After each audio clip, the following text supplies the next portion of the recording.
नमस्कार। मैं तेज प्रताप और आप देख रहे हैं फर्स्ट बिहार झारखंड। बिहार में कल 4 सीटों पर उपचुनाव हुए। इस उपचुनाव ने पूरे बिहार की राजनीतिक समीकरण को बदल कर रख दिया।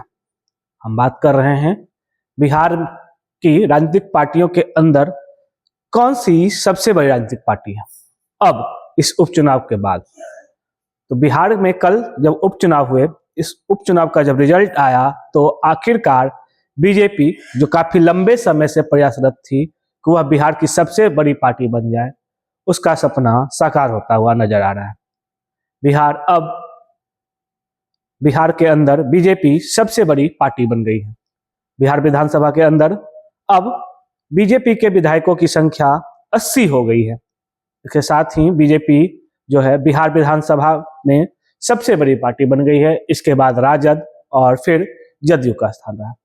अब हम बताते हैं कि आखिर यह सब हुआ कैसे। दरअसल बिहार में कल जब 4 सीटों पर चुनाव हुए, इन चारों सीटों पर बीजेपी या कह लें एनडीए को बहुमत हासिल हुआ, जिसमें से 2 सीट बीजेपी के खाते में गए, जबकि 1 सीट पर जीतन राम मांझी की बहू दीपा मांझी ने जीत हासिल की।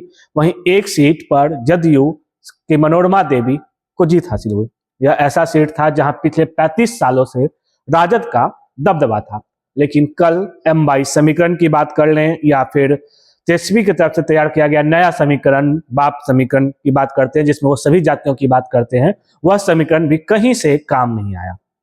यह समीकरण कंप्लीट फेल रहा, ऐसा तमाम जगहों पे कहा जा रहा है, ऐसा तमाम राजनीतिक विश्लेषक कह रहे हैं। लेकिन अब सवाल यह उठता है कि आखिरकार जब लालू यादव खुद प्रचार करने गए, तेजस्वी यादव ने खुद प्रचार किया, उसके बावजूद यह हुआ क्यों? ऐसा क्यों हुआ कि आखिरकार बेलागंज सीट जो 35 सालों से आरजेडी के कब्जे में थी, वह कब इस बार हाथ से निकल गई? इसकी कहानी काफी लंबी है।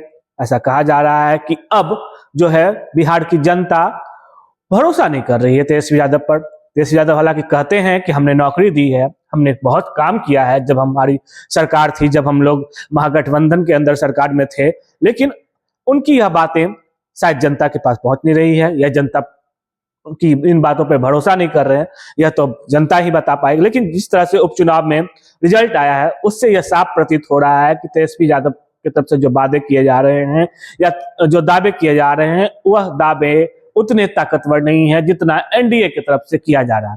ऐसे में अब एनडीए के अंदर बीजेपी जो है सबसे बड़ी पार्टी बन गई है।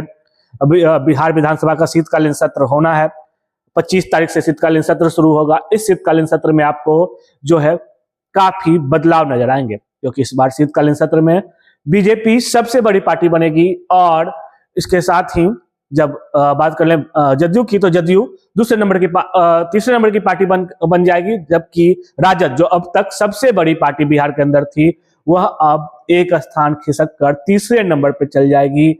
हालांकि आपको बता दें कि बिहार में जब 2020 में सरकार का गठन हुआ था, 17वीं विधानसभा चुनाव हुआ था, उसके बाद जब चुनाव के रिजल्ट आए तो 2020 में राजद सबसे बड़ी पार्टी बन गई। चुनाव में काफी अच्छे परिणाम राजद को मिले और उसके बाद जो राजद सबसे बड़ी पार्टी बनी। लेकिन जब फिर सरकार बदली, उस समय कई सारे विधायक जो थे वह राजद के साथ गए, लेकिन उसके बाद काफी दिनों तक सरकार चली, लेकिन सरकार में फिर उथल पुथल मचा और नीतीश कुमार एक बार फिर से एनडीए के साथ आ गए। और एनडीए के साथ आने के बाद अब सरकार में जो है फिर से बड़ा बदलाव देखने को मिल सकता है। बीजेपी सबसे बड़ी पार्टी बन गई, जो लगातार पिछले 4 सालों से बीजेपी प्रयास कर रही थी कि वह बिहार के अंदर सबसे बड़ी पार्टी बन जाए, और अब बीजेपी जो है सबसे बड़ी पार्टी बन गई है। और सबसे बड़ी पार्टी बनने के साथ ही तेजस्वी यादव को बड़ा झटका लगा, क्योंकि तेजस्वी यादव ने ना सिर्फ 4 सीटों पर जो है चुनाव हारा है, बल्कि वह अब अपना एक पोजीशन भी गवा दिए हैं। अब बीजेपी से वो एक कदम और पीछे हो गए हैं। अब तेजस्वी यादव सदन के अंदर दूसरे नंबर की पार्टी बनकर रह गए, जबकि बीजेपी सबसे बड़ी पार्टी बन गई। आपको बता दें कि 2020 से लेकर अब तक 2025 का जब विधानसभा चुनाव अगले साल होना है, उससे पहले आज जिस वक्त हम खड़े हैं उस वक्त तक 7 बार बिहार के अंदर उपचुनाव हो चुके हैं। हम आपको बताएंगे कि कब कब उपचुनाव हुए हैं और क्या उसका रिजल्ट रहा है। देखिए, 2020 में हुए विधानसभा चुनाव के बाद बिहार में अब तक 7 बार उपचुनाव हुआ है। इसमें से 4 सीटों पे कल यानी शनिवार को और उपचुनाव का परिणाम आया और उस उपचुनाव के परिणाम में आने के बाद बीजेपी जो है सबसे बड़ी पार्टी बन गई है। बीजेपी विधायकों की संख्या अब जो है 80 हो गई है। इस बार के उपचुनाव में 4 विधायकों को कल जीत हासिल हुई है। इस बार इस तरह से अब बीजेपी जो है सबसे बड़ी पार्टी बन गई है। बिहार विधानमंडल का जैसा कि मैंने बताया आपको कि सत्र शुरू होना है 25 नवंबर से शीतकालीन सत्र शुरू होगी और इस शीतकालीन सत्र में तस्वीरें जो है काफी बदली हुई नजर आएगी। अब आते हैं कि बिहार के अंदर कब कब चुनाव हुए, तो 17वीं विधानसभा चुनाव में यह 7वां मौका रहा जब बिहार विधानसभा के अंदर उपचुनाव करवाए गए। इससे पहले विधानसभा की 9 सीटों पर जो है 6 बार उपचुनाव हो चुके हैं। सबसे पहले तारापुर, उसके बाद कुशेश्वर स्थान, फिर बोचहा, फिर कुडनी, फिर मोकामा, फिर गोपालगंज, फिर अगीगांव और रुपौली की सीट पर उपचुनाव हुए हैं। इसके बाद कल 4 सीटों पर उपचुनाव का रिजल्ट आया। अब बात कर ले तो 2020 से अब तक यानी हम 2025 के लगभग अंतिम महीनों में या कल नवंबर के महीनों, तो 1-2 महीने की बात है, खड़े हैं अंतिम महीनों में खड़े हैं 2024 के। तो 2020 से 2024 तक अब तक 4 विधायकों का निधन हो चुका है। इस वजह से जो बिहार के अंदर उपचुनाव हुए, जिसमें से 3 विधायकों की, जबकि 3 विधायकों की विधायकी जो है सजा पाने की वजह से चली गई थी।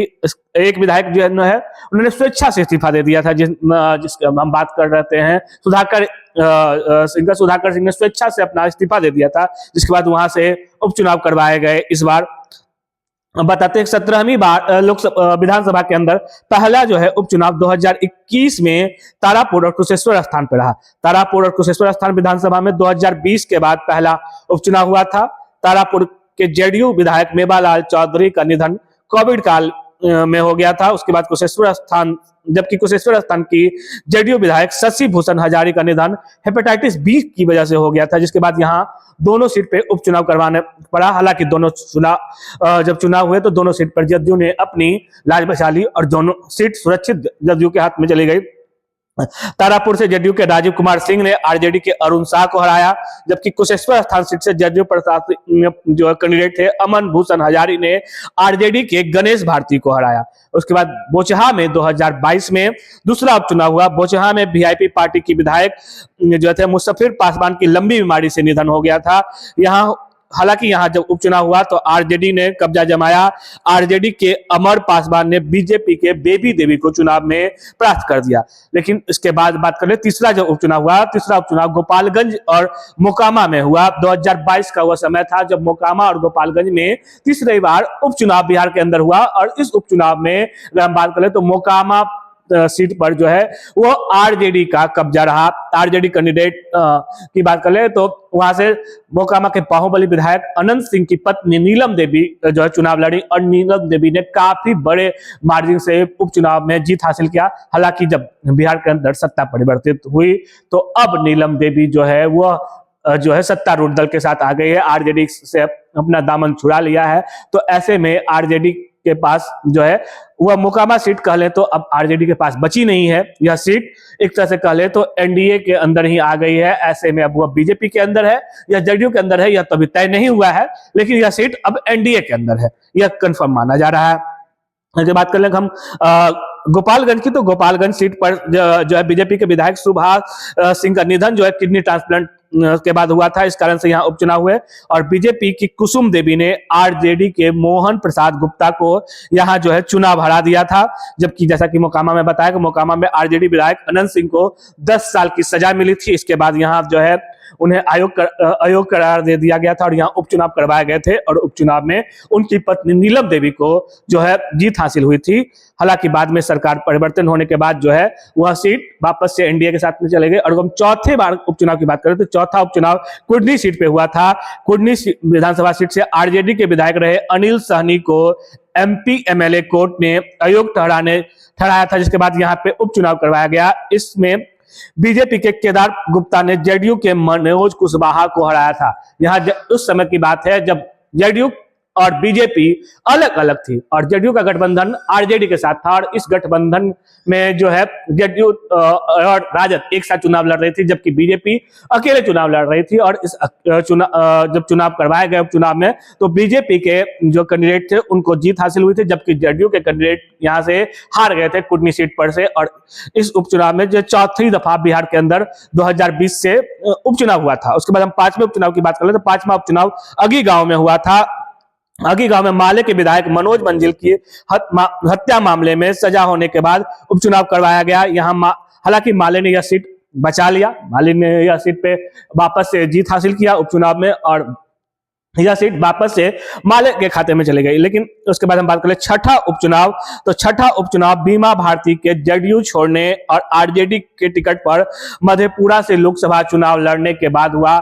यहाँ से बीमा भारती जो है कैंडिडेट होती थी लोकसभा चुनाव में। यहाँ पे बात कर ले तो निर्दलीय पप्पू यादव की जीत हुई थी। उसके बाद रुपौली में उपचुनाव करवाया गया और उपचुनाव में जो है निर्दलीय शंकर सिंह ने आरजेडी के बीमा भारती को वापस जो है वह चुनाव हारा गया था, क्योंकि बीमा भारती लोकसभा चुनाव जो लड़ी थी तो उसमें भी उनको हार हासिल हुआ था। तो वापस से वह विधानसभा चुनाव के मैदान में जो है उतरी थी, उपचुनाव में जो उतरी थी, लेकिन इस बार भी उनको मुंह की खानी पड़ी और वहां से निर्दलीय कैंडिडेट शंकर जो है वह चुनाव जीते। इस तरह से हम बात कर ले तो 6 दफा और फिर से चुनाव हुए और 7वीं दफा का परिणाम कल आया, जब 4 सीटों पर जो है बीजेपी को कहले या एनडीए को कहले तो पूरे एनडीए ने सुफरा साफ कर दिया है। महागठबंधन का एक भी सीट ऐसा नहीं रहा जहां पे जो है मतलब महागठबंधन को बहुमत हासिल हो, जबकि 4 पूरी की पूरी सीट पर एनडीए ने कब्जा जमाया। अगर हम बात कर ले इमामगंज सीट, तो इमामगंज सीट पर गया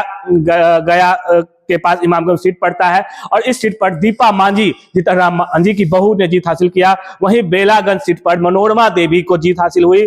जबकि रामगढ़ सीट की बात कर ले तो रामगढ़ सीट पर जो है काफी टक्कर माना जा रहा था। यहाँ पे आरजेडी के जो प्रदेश अध्यक्ष है उनके बेटे चुनाव लड़ रहे थे, लेकिन इसके बावजूद उनको जीत हासिल नहीं हुई। यहाँ पे बीजेपी कैंडिडेट को जीत हासिल हुई और यह सीट काफी दिनों से बसपा कर रहा था, आगे पीछे चलता रहा था।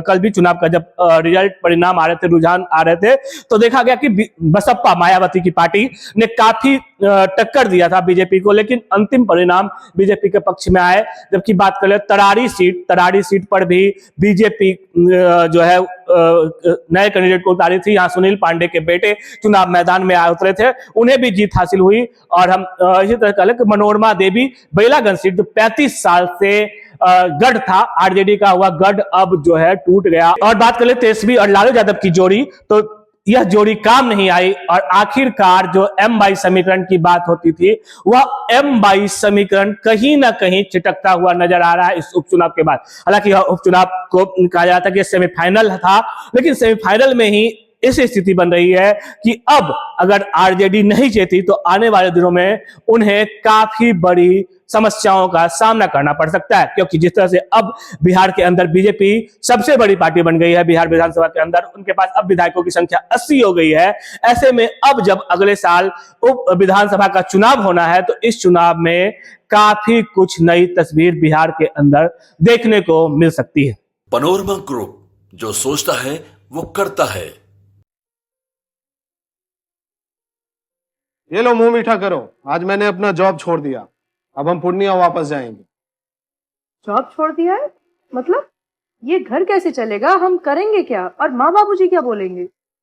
इसलिए मैं एक और मिठाई का डब्बा लाया, अपने बिजनेस के लिए लोन अप्रूव हो गया। अरे लोन अप्रूव हो गया वो तो ठीक है, लेकिन पूर्णिया में हम रहेंगे कहाँ? अपना घर भी तो नहीं है वहां। इसलिए तो एक और मिठाई का डब्बा अलग से लाया हूं। हमने पूर्णिया में घर ले लिया है, पूर्णिया के ई होम्स पैनोरमा में। पूर्णिया में पैनोरमा ग्रुप लेकर आए हैं ई होम्स पैनोरमा, बड़ा घर, आलीशान जिंदगी और अत्याधुनिक सुविधाओं के संग। अरे अब क्यों मुंह मीठा करवा रही हो? क्योंकि हम घर वापसी जो कर रहे हैं। घर वापसी की खुशी पूर्णिया में ई होम्स पैनोरमा के संग। ई homes panorama, luxurious lifestyle redefined.